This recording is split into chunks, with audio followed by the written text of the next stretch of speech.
Hello, good afternoon. Welcome to today's assembly, which follows the theme of Mental Health Awareness Week, which has been taking place throughout this week. And today's assembly focuses on our well-being and our happiness. Now, the photograph you can see in front of you are the bluebells, which are quite close to here. They're at Corston Woods. And this time of year only lasts for a few weeks. As you can see, the bluebells come out and it's absolutely beautiful. So I love going for a walk and seeing that. It makes me feel a lot better about myself and helps me with my mental health. And that was taken last weekend with my walk through Corston Woods when there was just a little bit of sunshine on Sunday. So I thought I'd share that with you. Now, what do we mean by well-being? Now, mental health is part of our well-being, and well-being is about our mental health, our emotional state, and how well we feel in our mind. It's also about our physical well-being, looking after our body so we feel good and we're free of disease and illness. And also, it is about our social well-being, so being able to connect with people. So we have a solid support network of friendship and family, and we have positive relationships. So well-being all forms part of that. And mental health is a very, very important component of that. And actually, they're all interconnected, because if our body doesn't feel good, it can affect our emotions. If our relationships have broken down between friendships or within family members, again, that can affect how we're feeling. So by looking at these together, they can help one another and help us to feel better about ourselves. And the other aspect when we're discussing Mental Health Week is the ability to talk about our mental health very openly, because of course mental health is something we all have and affects us all. And there are lots of things we can do to try and promote good mental health. So things we've spoken about: exercise, friendships, doing things that we enjoy, learning different ways to be able to focus our mind and to be able to help ourselves when we're feeling low. But of course, just like our physical health, sometimes situations can occur when we need a little bit of help, and it doesn't matter how much exercise or the diet that we're eating. Things can happen that are outside of our control, and being able to recognize that, accept that, and of course be able to talk to one another and people in school and family members and friends, and know how to find help online as well, are all really important aspects of that. And an important part of our well-being is happiness. What is happiness? Many philosopher has pondered on what happiness means to us. What is the definition of happiness? You can see lots of conflicting definitions online and in various different dictionaries. And I think that's simply because it means different things to different people. And, I've got some things listed there. It could be about family, friends, money, success, or helping people. Now, at Lawrence Sheriff, we pride ourselves in being a happy school. If you were to ask Dr. Kent, what sort of school are we? You might not get the answer of a grammar school, an outstanding school. I think the answer you might get is we're a happy school. And what do we mean by that? And if you do your research, we're not talking about everybody walking around with a smile fixated on their face like the Cheshire Cat. What makes a happy school? Well, I think a happy school is about people, and it's about people being at the centre of the school. And we spend a lot of time, we've done a lot of time this week listening to the views of you, the most important people in this school, the views of students on how you feel about mental health, about various aspects around the school, the changes we made for COVID. And, my feeling of what happiness is, it's personal to you, and it's centered around people. Now, in lockdown, we talked about our well-being and mental health quite a lot. And why did we do that? That definition of our physical, social, and mental well-being, well, our social connections all of a sudden were restricted for the first time in many generations, we weren't able to go and see people as we would have liked to have done, our loved ones, our friends, our family. And we had to find new ways to connect, whether it be via Zoom or messenger groups or social media. And we did that as a school as well. And, again, our normal routines, the things that we rely upon to help with our mental health, they changed. We didn't go to school every day. We were learning from home. And we found ourselves, many of us, where our hobbies may have been going to orchestra or playing a sport for a local club. We weren't able to do that. So we had to find different things that we could do. And it was wonderful, as you can see on this screen here. So many of you had such amazing interests that you were willing to share with each other. So not only were you spending time, whether it be baking bread or playing music or doing martial arts or magic tricks, but actually you were willing to connect with other people and share that, and for us to connect with one another throughout the school. And that helped certainly with how I was feeling at times, and I was feeling quite removed from my normal life, and that sense of normality, albeit it was nowhere near what we would normally be doing, I think was very useful and helpful for how people were feeling. It showed that we cared, and it showed that we were all part of this school community together, and we remained a happy school.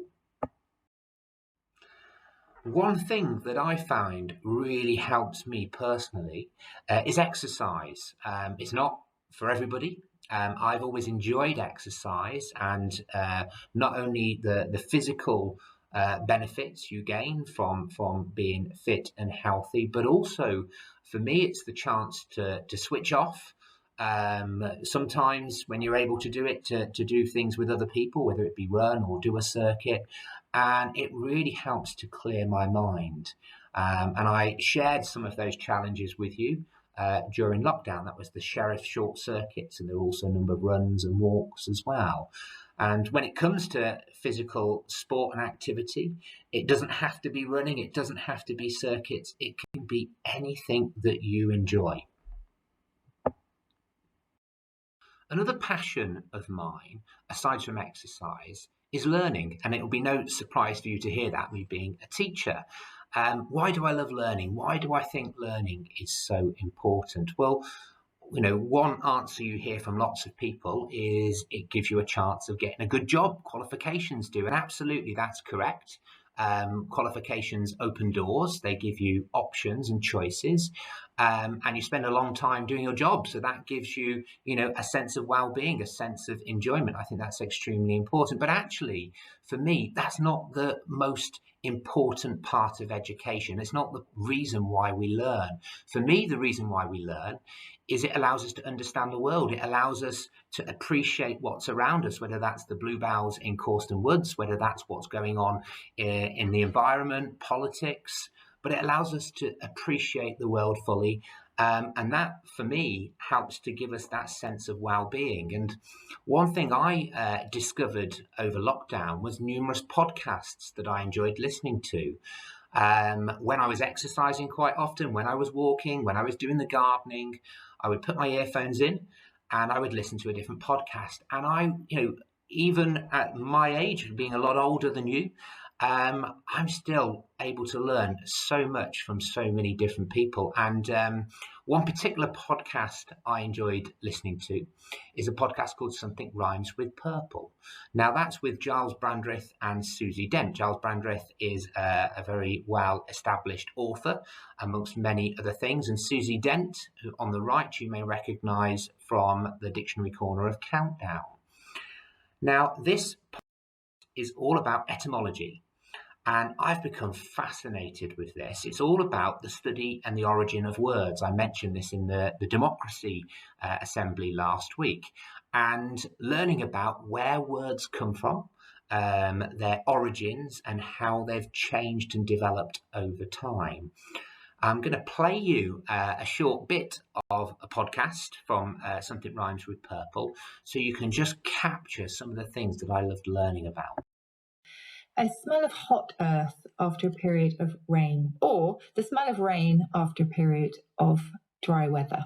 The smell of rain after a period of dry weather. It's a smell that I rather like, but my wife doesn't. It's very earthy. Curiously, because it smells to her of leaves that are beginning to rot. What is the word? Petrichor. Oh, that does ring a bell now. Yes. Petrichor. And Petrichor. petri as in turning to? It's rocks. It's got a beautiful etymology because it means, it meant the ethereal liquid that flows in the veins of the gods. That's ichor. And petri is stone. So yes, it's due to an element called geosmin, Geosmin, which releases these kind of musky, earthy odours when very, very dry and then rained upon. And it's a very, very particular smell. I love it. One last. So the connection between learning and happiness is summarized very well by this French philosopher. I think it's from the 18th century. Love of learning is the most necessary passion. In it lies our happiness. It's a sure remedy for what ails us all, an unending source of pleasure. Fostering of love of learning is why I love teaching. Education doesn't just stop at school or university, it can continue forever. Dweck's growth mindset doesn't just apply to young people, it applies to us all. Education isn't just about getting a good job and employment opportunities. It's about being able to fully appreciate the world around us. Nature, people, being able to listen to each other's views, celebrate our differences, our cultures. It enables us to be able to disagree respectfully and also gives us the tools to be able to open and change our views and opinions and appreciate the world around us. If happiness is so important, how do we measure it? And it's not simple at all because, as we said at the start of the assembly, there are various different ways we can define happiness, and it means different things to different people. Back in 2011, the then Prime Minister David Cameron commissioned a study within the UK to attempt to measure happiness, and they looked at various parameters such as how satisfied you feel with life, how happy did you feel yesterday? How anxious did you feel yesterday?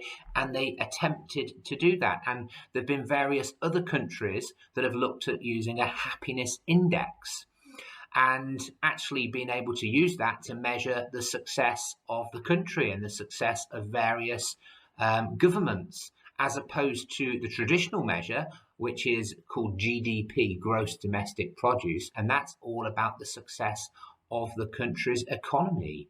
How do you think a country's success and a government's success should be measured? Should it be in monetary terms or should it be in happiness? An interesting question.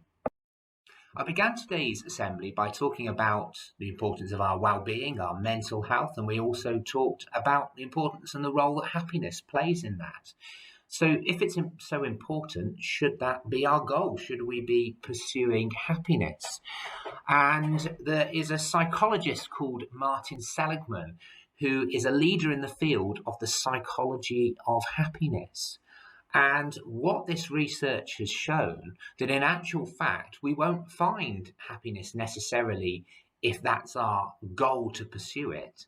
But in actual fact, we find happiness in our everyday lives by doing the small things in life. So doing things and actually the process of trying to achieve our goals is what will make us happy, not achieving the goals themselves. And that's a different way of looking at things. And it's far more in our control. We can never guarantee that we're going to achieve a goal in life, but we can guarantee that we're going to try and we're going to go through the process. And as part of this research as well, the importance of being able to help one another, the importance of people being in our lives, and if we can have a role in helping one another, which is why, for me, teaching can bring so much happiness, because it's not just about learning ourselves, and we still continue to do that as adults, as teachers, as individuals, but actually the happiness we can bring by helping other people learn and impart that knowledge and those skills. So that saying, the pursuit of happiness, I think we should look at it the other way around, and we should be talking about the happiness of pursuit.